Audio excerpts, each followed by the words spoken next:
সল্টলেকের ছবি রাখবো এবার আপনাদের সামনে। সল্টলেকে আইসিডিএস কর্মীদের বিক্ষোভ, স্থায়ীকরণ এবং গ্র্যাচুইটি সহ একগুচ্ছ দাবিতে বিক্ষোভ দেখাচ্ছেন তারা।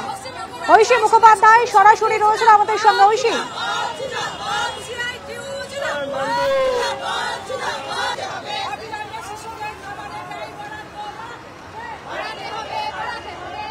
স্তরীয় ব্যারিকেড করে সেই মিছিল এই মুহূর্তে শৈশালী ভবনের বাইরে আটকে দিয়েছে।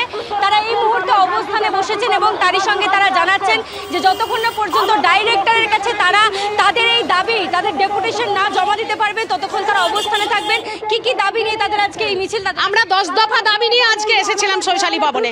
এইটা নিয়ে 5 বার আমরা ডেপুটেশন দিতে এসেছি, কোনোদিন কিন্তু ডিরেক্টর ম্যাডাম আমাদের ডেপুটেশন নেয়নি। শশী পাজা নিজে একবার নিয়েছিলেন এবং বলেছিলেন খুব শীঘ্রই টেন্ডার দিয়ে মোবাইল দেওয়া হবে, আজ পর্যন্ত পাইনি। একটা মিথ্যের ওপরে দাঁড়িয়ে আছে এই সরকারটা, দেখছেন ব্যারিকেড করেছে।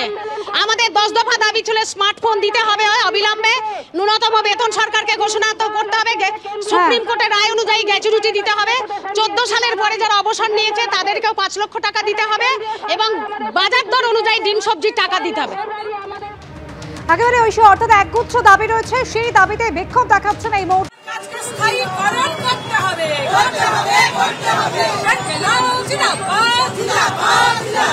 পশ্চিমবঙ্গ রাজ্য আইসিডিএস কর্মী সমিতি জিন্দাবাদ।